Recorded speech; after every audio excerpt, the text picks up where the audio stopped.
এজন্য রাত গভীরে এই নীরব সময়ে ইনসাফের সাথে ভাবেন কি করছেন। 30 বছর ধরে যারা সুদ খান, এই সুদখোর হারামখোর, আপনি কি করছেন? বছরের পর বছর যারা কিস্তি নেন, কিস্তিখোর হারামখোর, কি করছেন? মরতেন না? কবরে যাবেন না? তোমরা যারা এক ওয়াক্ত নামাজ পড়ো নাই বাবা, এই আব্বা, আজকের সারা দিন যারা এক ওয়াক্ত নামাজ পড়লা না, আবার রাত ভর যারা নারী ছবি উলঙ্গ দৃশ্য দেখো, তো প্রতিবার নর্তকী দেখলে, হারাম ছবি দেখলে বীর্যপাত হয়, শরীর নাফাক হয়। আর আল্লাহর নবী বলছে চোখ দিয়া হারাম ছবি দেখলেও জিনা, দিল দিয়া ভাবলেও জিনা, আর নিজের হাত লজ্জাস্থানে ব্যবহার করে নাপাক নষ্ট করলে তাও জিনা। আর আল্লাহর নবী বলছে এই জিনাকার, এই ব্যভিচারী, মালউন, অভিশপ্ত।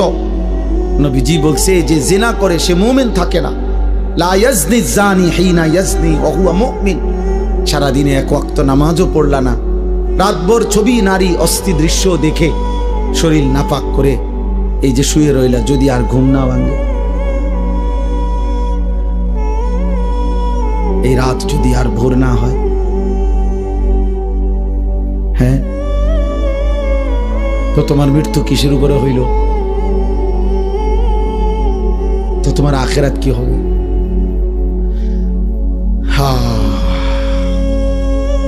আমার একজন আপনজন এরকম, উনি ভালো মানুষ ছিলেন, কিন্তু এই রাত্রিবেলা দরজা বন্ধ কইরা, লাইট বন্ধ কইরা স্বাভাবিকভাবে ঘুমাইছেন। সকালবেলা দরজা খুইলা ভাঙ্গা দেখছে ঘুমের মধ্যেই মরে আছে। দুনিয়াবি পরিচিতি, সুখ্যাতি, জনপ্রিয়তা, পদ পদবি, এগুলো দুনিয়াবি ধোঁকা। এগুলো দুনিয়া যাদের দরকার, ক্ষমতা যাদের দরকার, দুনিয়ায় যারা মাতবরি করতে চায় তাদের লাগবে। আখিরাতের জন্য এগুলার 2 পয়সারও কোনো মূল্য নেই। বরং আখিরাতে ঈমান, আমল, সেজদা, তাকওয়া, গুনাহমুক্ত জীবন, এটারই দাম, এটারই দাম। ইয়াউমা লা ইয়ানফাউ মালুন ওয়ালা বানুন। আল্লাহ তাআলা কোরআনে বলছেন সেদিন আখিরাতে কোনো মাল কোনো উপকারে আসবে না, সন্তানাদিও কোনো উপকারে আসবে না। ইল্লা মান আতাল্লাহা বিকলবিন সালিম। গুনাহমুক্ত, শিরিক মুক্ত, এক পবিত্র আত্মা নিয়ে, ঈমান আমলে ভরা, আল্লাহ তাআলার মহব্বত মারেফাতে ভরা এক দিল নিয়ে যে আসবে, সেই কেবল সেদিন উপকার হবে। কোরআনুল কারীমে আল্লাহ বলছেন ফাইযা নুফিখা ফিস সূর ফালা আনসাবা বাইনাহুম ইয়াওমাইদিন ওয়ালা ইয়াতাসাআলুন। আল্লাহ বলেন ইসরাফিল যখন ফু দিবে আর হাসরের মাঠ কায়েম হবে, সেদিন কোনো মানুষ কাউকে একজন আরেকজন বন্ধুত্বের, বংশের, আত্মীয়তার কোনো পরিচয় দিবে না। ওয়ালা ইয়াতাসাআলুন, কেউ কাউকে ভালো মন্দ কিছু জিজ্ঞেস করবে না। কসম খোদার বাপ, এটা কোরআনের আয়াত। কেউ কাউকে কিছু বলবে, আপনি কোন বাড়ি দুনিয়াতে যে আসিলেন ভাই, আপনি কোন বাড়ি জানি আসিলেন, খুব আপনি কোন বাড়িতে আসিলেন, দেখেন না অবস্থা হাসরের মাটির, কি ইতেন কথা কইতে আসছে, কোন বাড়ি দিয়া করবি কি বেটা? তাইলে এগুলোর কোনো পাত্তাও নাই, কেউ জিজ্ঞাসাও করবে না, কেউ না। ইয়াউমা ইয়াকুমুন নাসু লিরাব্বিল আলামিন। প্রতিটা মানুষ মহান আল্লাহ পাকের সামনে দাঁড়িয়ে থাকবে। নবীজি বলছেন মাউদাউ কাদামি, এই পাওটা রাখতে যেটুকু জায়গা, ঠিক এতটুকু জায়গায় বরাদ্দ, আর এক সুতা সামনে পিছনে ডানে বামে আগাইতে পারবে। এভাবে যতক্ষণ পর্যন্ত, যতদিন পর্যন্ত হাসরের মাঠের বিচার কাজ চলে, এভাবে দাঁড়াই থাকবে। আর হাসরের ময়দানের একদিন, আল্লাহ কোরআনে বলছেন একদিন, বাবা, ভাই, নওজোয়ান ছেলে, মনে রাখো দোস্ত, কোরআনের আল্লাহ নিজে বলছে একদিন হলো 50,000 সানা, 50,000 বছর। হাসরের ময়দানের একদিনের দৈর্ঘ্য সমান 50,000 বছর। এভাবে যতদিন, যদি 10 দিন চলে, যে বিচার কাজটা চলবে মোট 10 দিন, মনে করেন আল্লাহ বলল, তাহলে এই 10 50,000-এ যাটা। এবার আমনে সিরিয়াল পরে যখন তখন, হ্যাঁ, পুরাটা সময় 50,000 না, একদিন 50,000, একদিন। ফাকাইফা তাত্তাকুনা ইন কাফারতুম ইয়াওমান ইয়াজআলুল বিলদানা শিবা। কোরআন শরীফে আল্লাহ বলছে, বান্দা তুমি এই যে নাফরমানি করছো, প্রতিনিয়ত চুরি ডাকাতি, জিনা, ব্যভিচার, মদ, জুয়া, সুদ, ঘুষ, আহা এক ওয়াক্ত নামাজ পড়ছো না বান্দা, সারাদিন চলে যায়, 5 ওয়াক্ত নামাজ, একটা সিজদাও দাও না, 365 দিনের এক বছরে কোনোদিন ফজরের নামাজ জানো না মুসলমান, কখন ওয়াক্ত হয়, কখন সূর্য ওঠে, কখন সুবহে সাদিক হয়। আল্লাহ বলেন, এই যে নাফরমানি করছো বান্দা, কুফর করছো, শিরিক করছো তোমরা, আমার সেই হাসরের দিন কেমনে বাঁচবা, যেদিন একদিনে, আল্লাহ বলছে কোলের বাচ্চা একদিনের কষ্টে, যন্ত্রণায়, পেরেশানিতে বুড়া হয়ে যাবে। খোদার কসম, কোরআন শরীফের আয়াত। ইয়াওমান ইয়াজআলুল বিলদানা শিবা, একটা ছোট্ট মাসুম বাচ্চা সেদিন একদিনেই বুড়া হয়ে যাবে। আমার কাছে কিতাব আছে, মৌত কে পুর আসরার ওয়াকিআত, উর্দু কিতাবে মোটা, আমি পড়ছি। সেখানে ঈসা আলাইহিস সালাম আল্লাহর হুকুমে তিনি মানুষকে কবর থেকে তুলতে পারতেন, এটা ওনার একটা মুজিজা ছিল। তো ঈসা আলাইহিস সালাম একদিন নূহ আলাইহিস সালামের একজন বংশধর ওনাকে কবর থেকে উঠাইছিলেন। উঠাইয়া দেখছেন, তো ওনাকে জিজ্ঞেস করছেন, আপনি পৃথিবীতে কতক্ষণ ছিলেন? হচ্ছে 450 বছর। তো বলছে, আপনার চুল দাড়ি সাদা হয়েছে কখন? ওই কিতাবে লিখছে, নূহ আলাইহিস সালামের বংশধর বলছে, হে নবী ঈসা, 450 বছর দুনিয়ার হায়াতে কোনোদিন আমার চুল দাড়ি সাদা হয় নাই, কিন্তু শুধু কেবল মালাকুল মউত আজরাইল যখন জান কবজ করে, ওই মুহূর্তে যে মৃত্যুর যন্ত্রণাটা হয়েছে, ওইটুকু যন্ত্রণায় ওই কয়েক মিনিটেই আমার 450 বছরের কালো চুল সাদা হয়ে গেছে। ওয়াজাআত সাকরাতুল মাউত বিল হক। আল্লাহ তাআলা কোরআনে বলছে, বান্দা সত্য সত্য মৃত্যুর যন্ত্রণা আসবে, বান্দা সে বড় কঠিন। বান্দা ঈমানদার হইলে তো সহ্য করার ক্ষমতা থাকবে, কিন্তু নাফরমান হইলে 900 বছরের সুখ এই 1 সেকেন্ডের মৃত্যু যন্ত্রণা ভুলিয়ে দেবে। কিতাবের মধ্যে আছে, আমরা নিজে পড়ছি, নবীজির একজন বিখ্যাত সাহাবী আমর ইবনুল আস, অনেক বড় একজন সাহাবী ছিলেন রাদিয়াল্লাহু তাআলা আনহু। ওনার মৃত্যুর পূর্বে ওনার সন্তান আব্দুল্লাহ, তিনি ওনার আব্বাকে জিজ্ঞেস করছিলেন, এই সাহাবীকে, যে আব্বা, এই মুহূর্তে আপনি নবীর শ্রেষ্ঠ সাহাবী, বড় সাহাবী, আপনি মিশর বিজয়কারী সাহাবী, এই সাহাবী মিশর বিজয় করেছিলেন, আপনি এই মুহূর্তে মৃত্যুর পূর্বে আপনার সাকরাতুল মাউত, মৃত্যুর যন্ত্রণাটা কেমন হচ্ছে, আপনি একটু বলবেন?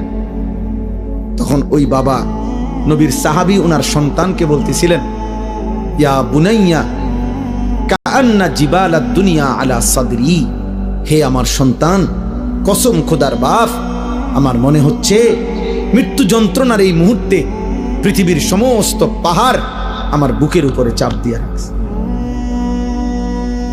ওই ছেলে, ওই ওঠো, মোবাইল বন্ধ না করতে বলে সরে যাও, ওঠো।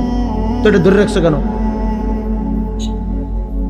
বন্ধ করলে তো তুমি পকেটে নাও, এটা এটা এমনি দ্বারা কি বোঝা যায় না এটা, যে তুমি নিজে নিজে কথা শুনলে কেন? জি বা, আমার এটা ইচ্ছা করে আমি কষ্ট দিই, হয়তো ধমকটা দিলাম, এটার উদ্দেশ্য ভাইয়া তোমার ফায়দা, তুমি তাকায়া শোনো, দেখবা ফায়দা হয়। এ তো মালিকের কথা, রবের কথা, আল্লাহর ওয়াদা, এটা ফাসতামিউ লাহু ওয়া আনসিতু, আদেশ। আল্লাহ বলছে, আমার বান্দা আমার কথা মনোযোগ দিয়ে শোনো, চুপ থাকো, লাআল্লাকুম তুরহামুন, আমি আল্লাহ ওয়াদা দিলাম তৎক্ষণাৎ তোমার উপরে রহমত বর্ষিত হবে। কসম খোদার, এটা কোরআন শরীফের আয়াত। আল্লাহ বলছে, আমার কথা যখনই বলা হয় তুমি চুপ থাকবা, মনোযোগ দিয়ে শুনবা, তোমার উপরে রহমত বর্ষিত হবে। রহমত বর্ষিত হবে মানে আল্লাহ তোমাকে আমলের তৌফিক দিবে, আল্লাহর কথা মানার যোগ্যতা দিবে। আগে দেখবেন আপনাদের আমলে, মুরব্বীদের আমলে, আগে যখন ওয়াজ করতো হুজুররা, মুরব্বী হুজুররা আমাদের, ওনারা বলতো কথা, বয়ান কুদ্দুর পরে কইতো, গভীর মনোযোগ কইতো না, কথা দিলের কান দিয়া শোনেন, আগে এটা বলতো, মানে মনোযোগ দিয়া শোনেন, আল্লাহর কথা দোস্ত, একদিনে সবাই বদলাবে না। একদিনে কেউ জুনায়েদ বাগদাদি হয় না, একদিনে কেউ বাইজিদ বুস্তামি হবে না। উনি নিজেও একদিনে হয় নাই। বাইজিদ বুস্তামি একদিনে বাইজিদ বুস্তামি হয়ে গেছে। আব্দুল কাদের জিলানী একদিনেই এত বড় আউলিয়া হয়ে গেছে। তাইলে ওনারাও মেহনত করছে, ওনারাও রাতের পর রাত, দিনের পর দিন আল্লাহকে ডাকছে, কানছে, চোখের পানি ফেলছে। তো বিনিময় আল্লাহ তাআলা তাদেরকে সাইয়্যিদুল আউলিয়া বানায় দিয়েছে, আউলিয়াদের সর্দার বানায় দিয়েছে। এজন্য আল্লাহর কথা দিল দিয়া শুনবে। তোমরা অনেক ছেলে আছো যারা কোনোভাবেই মনে করতেছো বাবা, কোনোভাবেই আল্লাহর কথাকে পাত্তা দাও না। মনে রাখো আব্বা, এটা বাস্তব কথা হইল, এটা তোমার কিন্তু সুখের চিহ্ন না, তোমার উপরে আল্লাহর লানত, বদনসিব। আমার ভাই, আমার কথা মনে করো। তুমি একটাবার ভেবে দেখো, আপন মা বাপ পর্যন্ত তুমি 365 দিনে, খোদার 1 বছর কোনোদিন ফজরের নামাজ পড়লা না, অথচ তোমার মা বাপ জীবিত ঘরে আছে, ওরাও তোমারে কোনোদিন ডাকলো না। আহা, এভাবে প্রতিটা ভোর তোমার জীবন থেকে সেজদা ছাড়া চলে যায়। অথচ কিতাবের মধ্যে আছে এই সকালবেলার কুত্তা আল্লাহর কাছে বলে, মাওলা এই চোখে যেন আমি প্রথম কোনো বেনামাজিকে না দেখি। আহ, তোর মতো নাফরমান কুত্তাও দেখতে চায় না, তোরে কুত্তা ঘৃণা করে, কুত্তা। কার জন্য সাজলি বেটা? কি এর পাউডার লাগাইছো? কিসের চুলের ফ্যাশন করছো? কে দেখে তোমাদের এই চুল চেহারা? তোমার সমবয়সী কিছু অসৎ বন্ধু ছাড়া, তোমার সময় না তোমার লগে ঘুরে গাড়ে এরকম কিছু ফালতু ছেলে ছাড়া তোমার চুল চেহারার প্রশংসা কোনো ভদ্রলোক, কোনো ইমানদার জীবনে করছি না। তোমার বিবেক থাকলে কও। একটা ছেলে বলো পৃথিবীর কোন সভ্য মানুষ, ভদ্র মানুষ, যে বাবা তোমার এই চুল দেখে মনে হইতেছে তুমি একটা নেককার ছেলে, তোমার চেহারা দেখে মনে হইতেছে তুমি একটা ভালো বংশের ছেলে। তাইলে তোমার এই অসৎ চেহারা তো তুমি তোমার বাপকে অপমান করলা। কিরে তুই কোন ঘরের পুত্রে, তোর দেখতে ফুটটা ঘরের মতো লাগে। তাইলে এই কথা যদি বলে তো তুই কাকে অপমান করলি? বাপ নিজে তো অপমান হলি, তোমার বাপকেও তো অপমান, তুমি তো তোমার বংশকে অপমান করলা। কোন বিবেকবান তো তার ইজ্জত নষ্ট করে না, সম্ভ্রম নষ্ট করে না। আত্মমর্যাদা, আত্মসম্মান যারা আছে, সে প্রয়োজনে ধুকে ধুকে মরে যায়, সে প্রয়োজনে অনাহারে মরে যায়, কারো কাছে হাত পাতে না। এটা হলো গায়রত, আত্মসম্মান, আত্মসম্মান, আত্মমর্যাদা, গায়রত। এটা মানুষের শ্রেষ্ঠ সম্পদ, এটা আত্মসম্মান, আত্মমর্যাদা। এটা অহংকার না। অহংকার তো হলো বড়াই করা। আসলে আমার ইমান, আমি মুসলিম। কাফের বেঈমানেরটা যত সুন্দর লাগুক, ওদের কাছে সুন্দর। আল্লাহ কোরআনে বলছেন, ইন্নামাল মুশরিকুনা নাজাস, সমস্ত মুশরিক নাপাক। অতএব বেটা, মুশরিকের চুল চেহারা, মুশরিকের লেবাস পোশাক, মুশরিকের আচরণ উচ্চারণ, মুশরিকের খাদ্য খাবার স্টাইল সব নাপাক, সব নাপাক, সব নাপাক। স্টাইল দেখাস বেটা, কোথায় পড়ালেখা করছ বেটা? আহাম্মক, কোন বেঈমানের মতো চুল রাখছ বেটা? কি পড়ালেখা করলি বেটা? কি গোড়ার ঘাস পড়লি? কলেজে তো আমরাও পড়ছি বেটা। আমি তো কুমিল্লা ভিক্টোরিয়া কলেজের ছাত্র, আমি তো কুমিল্লা ভিক্টোরিয়া কলেজ থেকে মাস্টার্স পাস করছি। সার্টিফিকেট দেখবা, চলো আমার লোক। আত্মসম্মান থাকবে না। আমি মুসলমান, আমার বাবা মুসলমান, আমার চুল কেন হবে বেঈমানের মতো? আমি ইমানদারের ঘরে জন্ম নিছি, আমি কেন পেশাব করে পানি নেব না?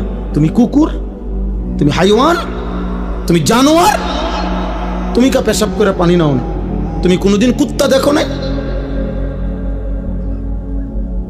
তুমি দেখো না কুত্তা পেশাব করে পানি নেয় না?